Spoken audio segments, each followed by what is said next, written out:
02401241 Nah, micro teaching kali ini berjudul micro teaching pada praktikum pertumbuhan.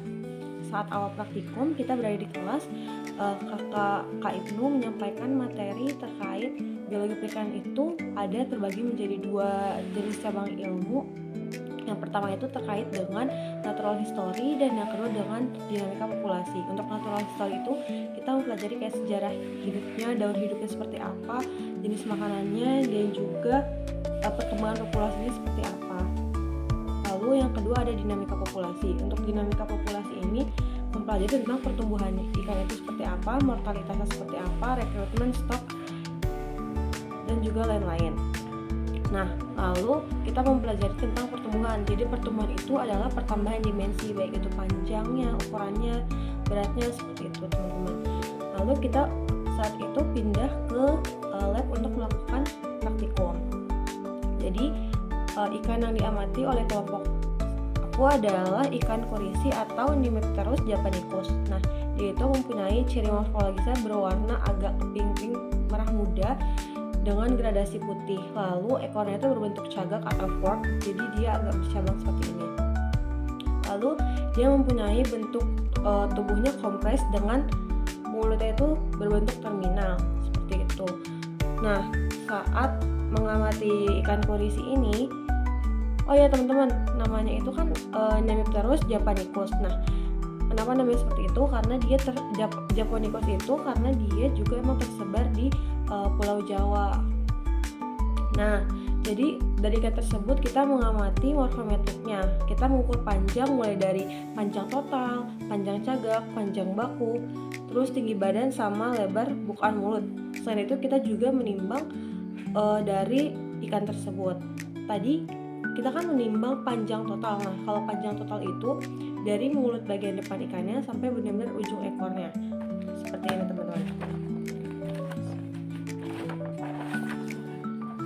Kayak benar-benar dari mulut sini banget sampai sini nih, kayak pokoknya paling ujung di ekornya. Terus selalu ada panjang cagak. Kalau panjang cagak itu dari mulut depannya sampai di perpotongan sini di sirip ekornya. Lalu panjang baku itu di bagian mulut sini sampai yang ini nih yang agak melingkar ini, gitu teman-teman.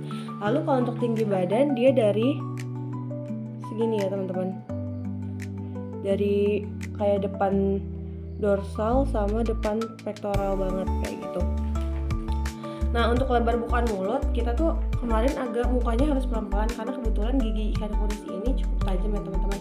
Jadi harus dibuka dulu, lalu diukur menggunakan penggaris. Dia tuh jadi yang bagian atas sama bawahnya tuh berapa secara vertikal diukurnya kayak gitu. Nah, setelah itu kita juga melakukan pembedahan pada ikannya.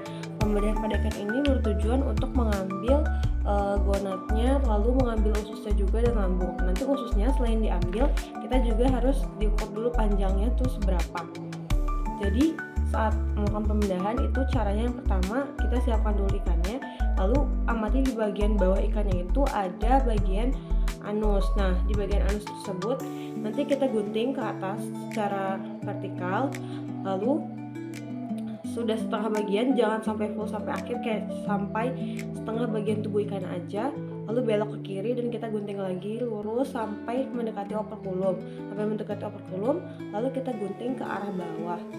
Nah, kalau misalnya memang belum terlihat saat itu masih nampaknya daging-daging aja, belum ada organ-organnya, bisa digunting perlahan-lahan untuk mendapatkan melihat bagian organ-organnya.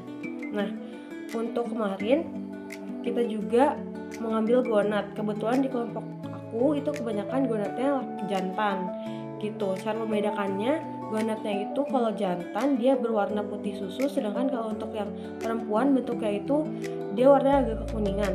Untuk bentuknya juga berbeda. Kalau laki-laki untuk jantan, dia bentuknya warna putih susu itu ada yang lebar banget, ada yang hanya kayak segaris kecil gitu. Kalau untuk yang perempuan, betina, dia bentuknya seperti huruf Y.